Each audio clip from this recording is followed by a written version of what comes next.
Hello, everyone. Welcome to Everything Iconic with me, Danny Pellegrino. I'm a little bit nervous because we have Luke MacFarlane on the show. I've been a huge fan of Luke's. I'm not only a fan of this movie Bros, which comes out September 30th, but I loved you so much on Brothers and Sisters. I'm a Hallmark junkie too, so I just am excited to talk to you. How are you, Luke? I'm really good. I'm very happy to be doing this press junket for a movie that I'm really proud of. I've spent a lot of time thinking about people having to do press junkets for movies where they're like, yeah, yeah, it was great. Everyone had a good time, but I really love this movie, so I'm happy to talk to you. There's an infamous story about Rosie O'Donnell doing press for Exit to Eden, where she brought a dog with her on the press junket so that she would just be able to pivot every question to the dog. That's funny you bring up that movie Exit to Eden because like as a young gay man, that was one of the rare opportunities where I could like see a little bit of skin. I remember that movie because of all the men running around in their loincloths.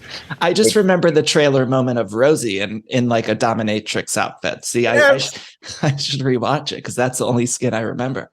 I also remember a bit or a lotsy, if you will, with a leaf blower because I think she was like a grounds crew person. Yes, yes. That's all the pop culture references you're going to get out of me. No, I love it. Luke, I want to get into Bros, but will you just humor all of my brothers and sisters questions?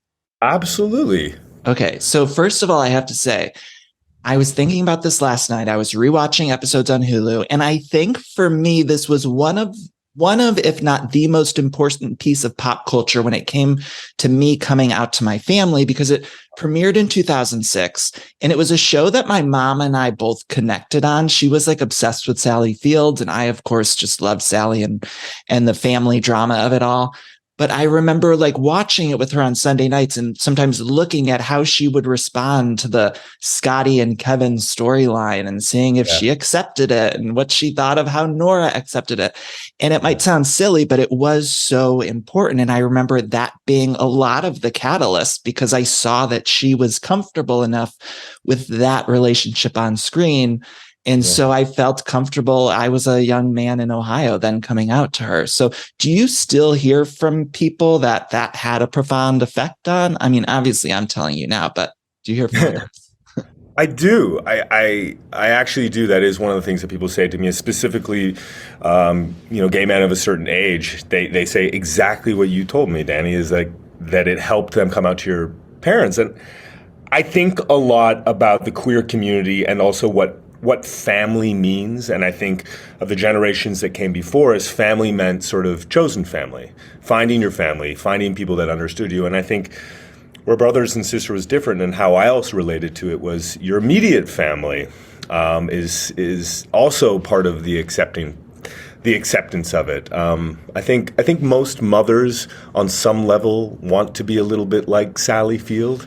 And for her to show the world that you can love your gay son, even if it is fictional, which I also think is true in Sally's case. I think her son Sam. Sam, yeah. Yeah. I actually have a funny story about that. Sam, when we were filming Brothers and Sisters, Sally one day said to me, I'd like you to meet my son. And I was like, oh, yeah. And I was like, oh, but what does your son do? And I could notice this like hesitance from her. And she was like, yeah, I just think you'd like to meet him. I was like, oh, okay, what does Sam want to do? And she goes, Sam wants to go into sports journalism. And I was like, oh, that sounds wonderful. And I could feel all this tension underneath what she was trying to say. And I don't think Sam had actually come out to her yet.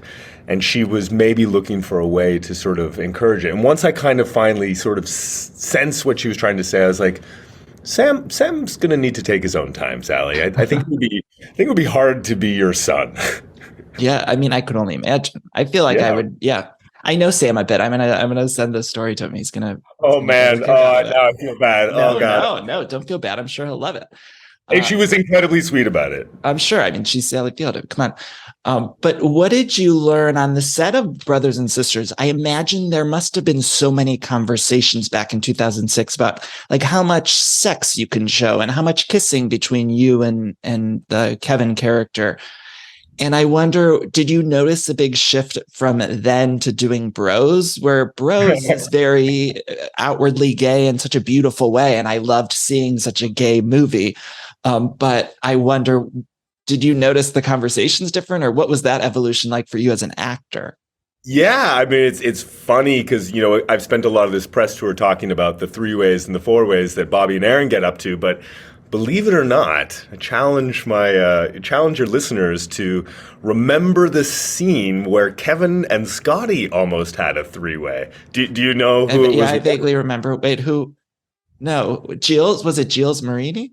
No, No, no. no, no. Gilles was no, it wasn't Gilles, but he was another sort of from the Sex and the City universe, if you will. Murray Bartlett? Was it? No, was he in Okay. Sex and the He was City? in an episode of Sex and the City, yeah. No, it wasn't Murray Bartlett. He was Samantha's boyfriend at one time. Oh, Smith Jared. Yes, I remember. Okay, I Yes, remember. there Jason it Lewis. is. Jason Lewis and Kevin and Scotty almost had a three-way, but in the tradition of television rom-coms, I think there was a knock at the door and we all kind of freaked out a little bit.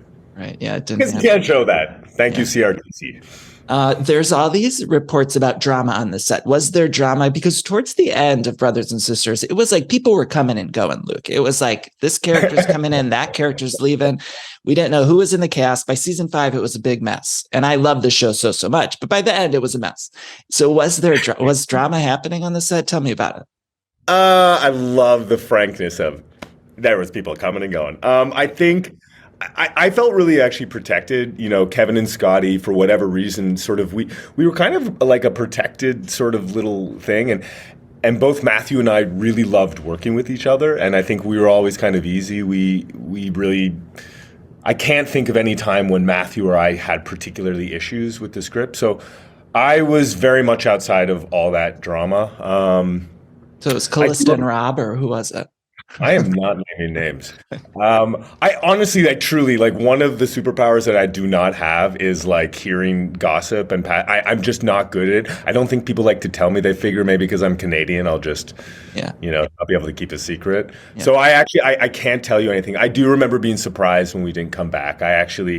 I finished that season. I went to Broadway. I did The Normal Heart, and it was during the run of The Normal Heart that I found out the show was canceled, which is kind of a terrifying moment in any actor's career when you're like, oh boy, what now? Yeah. Yeah. 2 more questions with Brothers and Sisters. One, what is the biggest lesson you learned from Sally Field acting wise? Sally Field did not like pull any punches. I remember her working with a young actor on the show.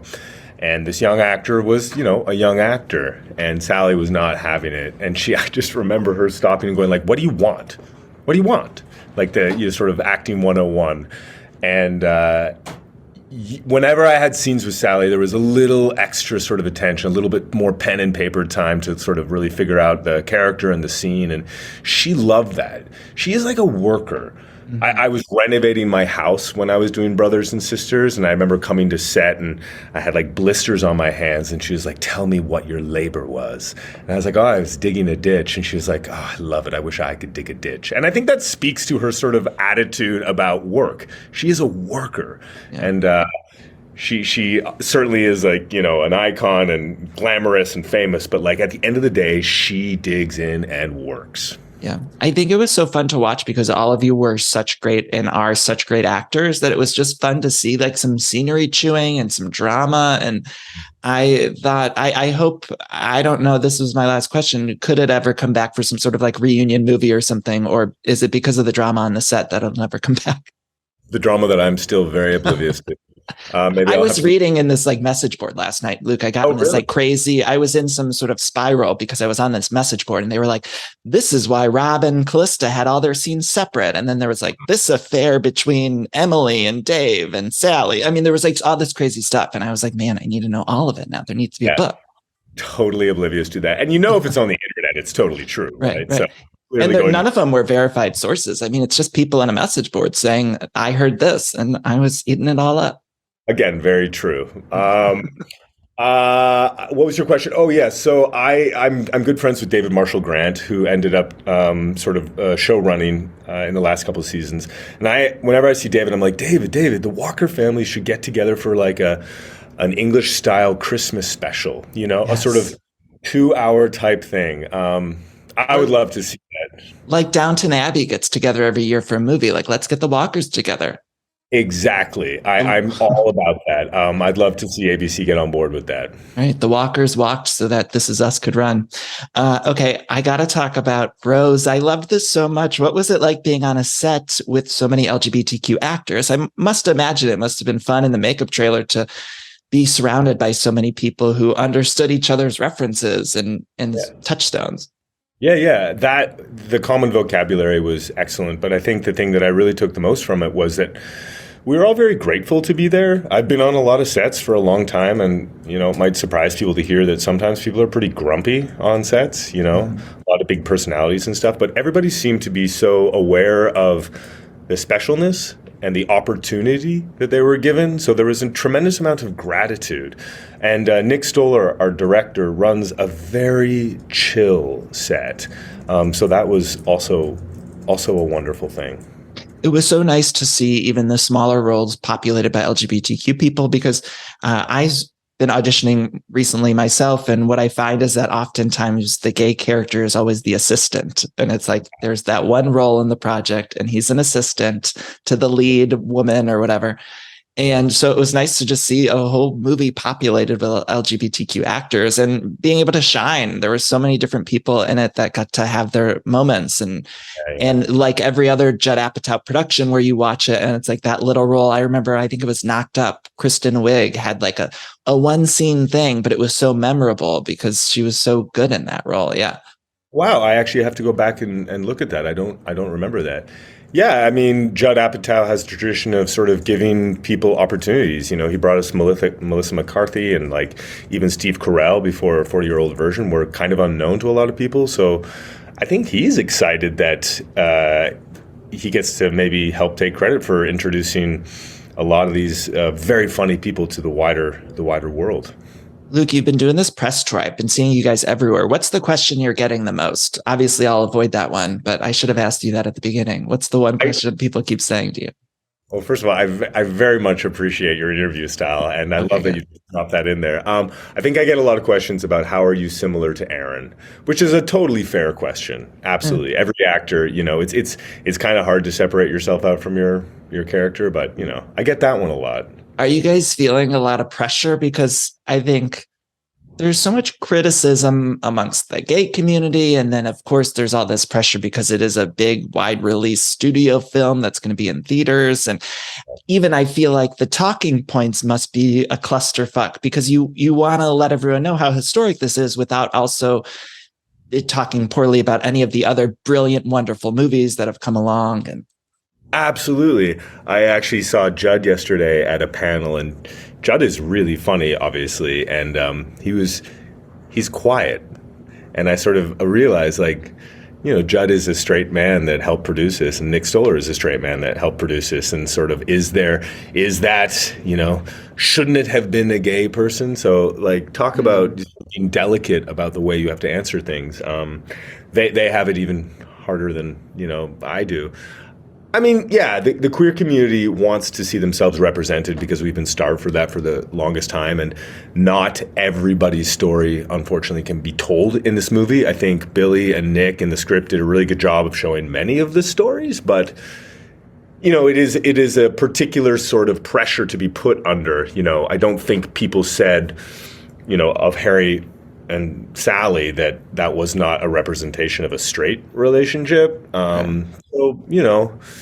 Look, it's a privilege to be criticized by people. That means they're listening and paying attention. Yeah, and I hope that people see the movie because it's so well done and so funny and so romantic and charming. And I think a lot of those criticisms are answered throughout the script and the feature. And so I hope people see it. I kind of feel like once people are able to get to the movies and see it, a lot of these questions and stuff will be answered and hopefully satisfied. What gay movies were you into as you were coming up? I mean, of course, this is a big, wide release movie, but I always found as a young kid, I would have to seek out those smaller, independent gay films. I remember watching Broken Hearts Club on like a Showtime subscription service or, some of those indie movies. So what were some of those that were meaningful to you? Unlike Billy, I was not a big consumer of media. And I think about the things that sort of sparked my interest, and they weren't really movies. I do remember, I remember I actually just had the experience, and I think we'll probably get to Hallmark, but I just worked with Oh, Marlo we Twain. will. Oh my And God. a Hallmark movie, and I was thrilled because Phil Donahue actually came with her. Marlo and Phil have been married for many, many years. And I didn't get a chance to say this to Phil, probably because I chickened out. But I remember coming home one day from TV, from school, and turning on the TV and seeing the Chippendale Dancers on Phil Donahue show, and that fundamentally changed my brain. I didn't understand that was on TV, and granted, these were not gay people, I don't think, but it was that funny thing of like, oh, this is something that interests me. I sort of want more of this. I don't quite understand what this is. And Naked men, you mean? I'm naked men dancing. And I specifically remember Phil Donahue at the end of the episode saying something to the effect of like, well, I don't know what the censors are going to think of this, but we all had fun, didn't we? And as a kid going like, I had fun, and I can't tell anybody about this. Right. I remember sneaking Queer as Folk in my parents' basement. It was on at nighttime, and I would watch it. And I was like, oh my God, what is this? What am I experiencing?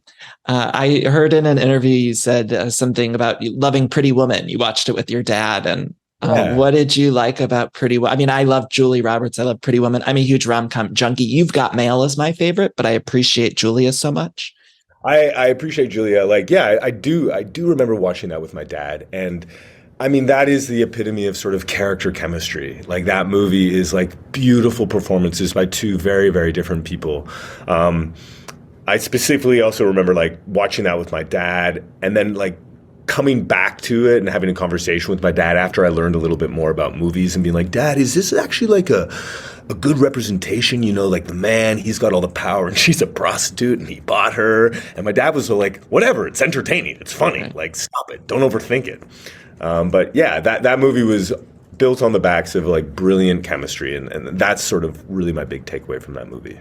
Well, and there's no chemistry nowadays. I was so excited to watch you guys in Bros because I felt like you had a good chemistry with each other. And oftentimes I watch newer rom-coms and I'm like, did they even test these people together? Because there's no chemistry. And when you watch those movies of the 90s, when you see Tom and Meg together, or Julia and Richard, or Julia and, I mean, she's doing a movie with George Clooney, and there was a interview they did with Vanity Fair, and it was like, they have chemistry, and that's so important for these.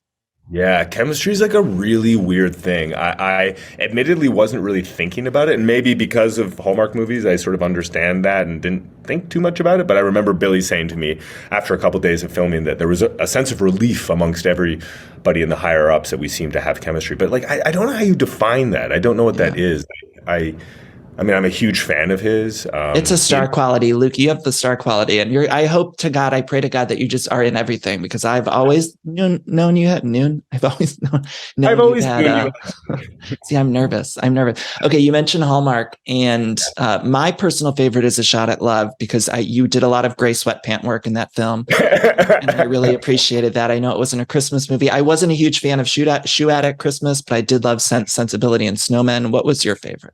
Oh boy. Oh my gosh. You have dug into the canon. It's so hard to say. I really appreciate these questions. They're very good. I love Taking a Shot at Love. That was one of my favorite ones to do. I think Alexa Pina Vega. I mean, that's one of the cool things about Hallmark movies. I get to work with actresses like Alexa Pina Vega, who, like, I didn't know. I didn't watch the Spy Kids movie, so I didn't really know who she was. I know, totally. I have some friends at the soup kitchen that I volunteer at, and they have no interest in my career. And then when I told them that I was working with the girl from Spy Kids, they lost their minds. Sure. My favorite, it was actually weirdly I think Taking a Shot at Love was actually my favorite. But in the Christmas universe, Christmas Land was one of my favorites. It was like my first one.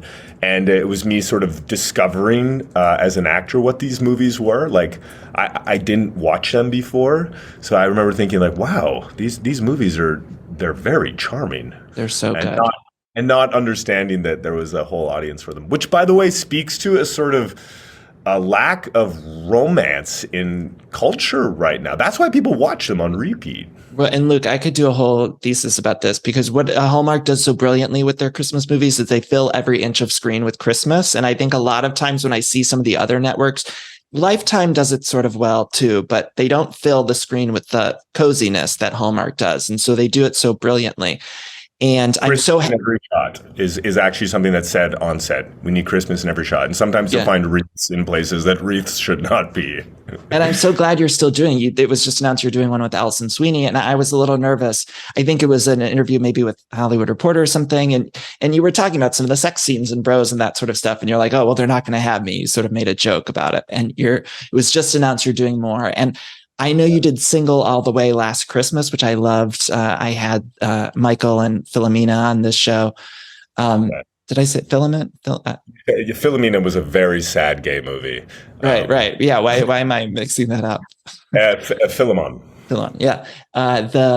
It was so great, and I loved it. So, is there a chance of doing a gay Christmas movie for Hallmark Channel? Because they've sort of started expanding. Finally, it's taken them way too many years, and I always get pissed because they would be doing 40 new movies, and then there'd be not a single gay person in any of the films. And now, finally, the past couple of years, they're starting to slowly catch up. Yeah, I mean, it's like everybody. We're sort of playing catch up, and there's there's fear. There's fear in anything new. One of the cool things that Hallmark does is if you've worked with them a certain amount of time, they ask you if you have some ideas. And so I'm in the very, very early stages of maybe developing something with them. So we will see. That's basically all I can tell you because it's very, very early stages. Well, Luke, I'm a writer too, so if you need someone, you give me a call. I actually saw, yes. I really wanted to ask you about your book because that is one of the best titles of a book. Oh, thank you. I unremember this. That's a very smart title. I'm pretty sure Brothers and Sisters is mentioned in the book as one of my gay awakenings. I'm sure in there somewhere. But thank you. Okay, Luke, I have a little lightning round, a little rom-com lightning round for you. But you're not a big pop culture junkie, though, so I wonder if you'll get these. I probably will not, but enjoy the sort of folly that will be my answers. Okay, we'll see what happens. You've Got Mail or Sleepless in Seattle? Sleepless in Seattle, because Seattle is where one of my best friends is from. Okay, wait, Luke. So you're not a big pop culture junkie, but you do like country music, right? Sure do. I sure do. Who do we like in country music? Because I'm a country music fan too. I am a big Eric Church fan. I really like Lee Brice. Garth Brooks is always at the top of the list. Marion Morris, I think, is amazing. Love Marion, yeah. I'm a big fan of Miranda Lambert. It was just whispered to me by my publicist because it's true. I'm also what album I've been listening to recently? Angelina Presley. I don't know her. She has this really great song called Groundswell, and it's sort of about being on the road and the difficulty of that, and maybe not totally breaking through. And it's one of those songs that I listen to when it's tough. I just had a very dramatic, emotional moment about a week ago where I was crying to Miranda Lambert's "The House That Built Me." I was just in one of those spaces, when you need to kind of get it out. I was like, I'll just listen to this on repeat, and then I stuffed it all in. Okay, back to the lightning round. Something's got to more about that. We should talk more about that. You have a tale podcast for another time. Hack, baby. Something's Got to Give or The Holiday. Have you seen either of those? Something's Got to Give is Diane Keaton, right? Yes. Jack Nicholson, Nancy Meyers directed. I'm going to go with that one. Okay. Meg Ryan or Julia Roberts? Julia Roberts. Sandra Bullock or Queen Latifah? Oof. Tough, but I'm going to have to say Sandra Bullock. Do you have a favorite Reese Witherspoon movie? I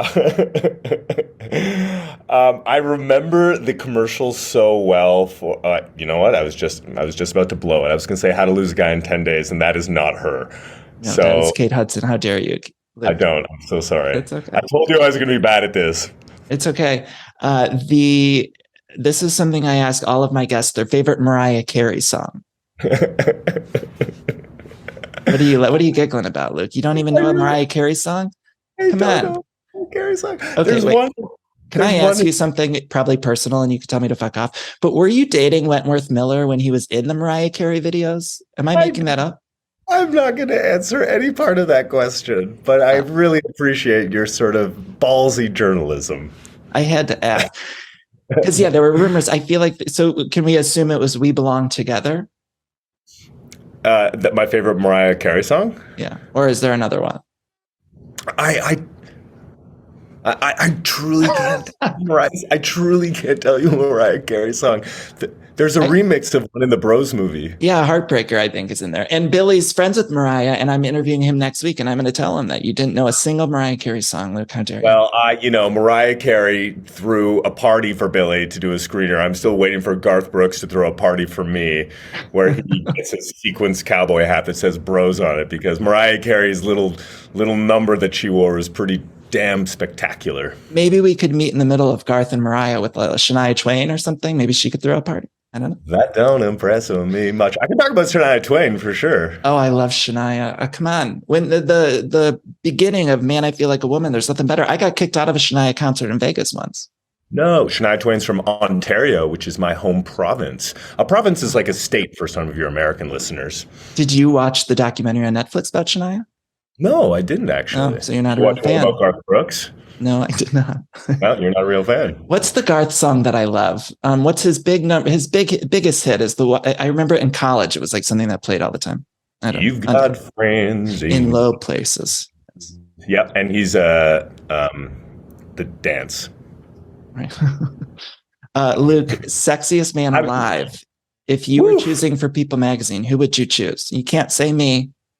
I mean, you could, but it's. Who is the sexiest man alive? Got to be an actor, singer, or someone like that. No, I know. I'm not going to name some obscure Russian novelist. Well, sometimes people are like, my husband. I get mad at them because I'm like, we don't know who your husband is. You got to say George Clooney. Figure it out. It's hard to say because, people at certain points in history, I do remember watching Thelma and Louise and thinking that Brad Pitt was the sexiest man, but he has held that spot for many, many years. With the hairdryer in that scene, I mean, it's incredible. Talk about iconic. That's a good choice. Yeah. Luke, what's next for you? What do you want to tackle next? Like, I think this movie is going to be hopefully a big, huge hit, and everyone's going to want you in your movies because you're so charming, you're so gorgeous, all of the things. So, like, what would you like to do next? Like, what's on your dream list in terms of acting? Well, I'm lucky. I actually did just finish doing the first season of a Apple TV show with Seth Rogen and Rose Byrne, where I play Rose Byrne's husband. The show is called Platonic, and it's Nick Stoller. So Nick, who directed Bros, asked me if I would like to be in this show. So I just filmed that. I think it comes out November-ish. And then looking down the road, I don't know. It's hard to say. I love action adventure. I did a television series for 5 seasons that not a lot of people watched, but I was very proud of, called Killjoys on the Sci-Fi Network. And I discovered how much I enjoy doing sort of action stuff. So like the true fantasy would be to sort of be a dude that gets into some action. We need to get you in a Marvel movie or something, or maybe, I don't know, something else. Something else. I don't know. So you probably didn't even watch Will and Grace. Did you watch Will and Grace? Did it mean anything to you because Deborah Messing is one of the only 2 sort of non-LGBTQ performers in this film, and it's a small cameo, and that one has been revealed in the press. So I'm not spoiling anything, but did you watch that show? I absolutely did watch that show because, maybe I'm not super pop culture sort of literate, but I mean, talk about great performances, like across the board, like brilliant performances. And yeah, I watched Megan Mullally crush it constantly. I definitely did watch that. I'm so fascinated by the drama on that set when they did the reboot, because there was all these rumors. Look, you don't even know, but there were all these rumors behind the scenes. Really? Well, yeah. They were all getting paid very well. I often like to think like I would be very well behaved if I was making that much money. Okay, now I got to let you go. Where would Scotty and Kevin be today? They'd still be together, right? I think that they would be. We ended the show. We had 2 children. So, if I'm doing the math, we'd have like a 10-year-old and like a 16-year-old. So, we'd be thinking about colleges and schools. Gosh, it's actually fascinating to think about that. Yeah. Well, we need that Walker family Christmas. Luke, thank you so much for taking the time. Bros is out September 30th. Truly such a pleasure and an honor and a delight to get to talk to you.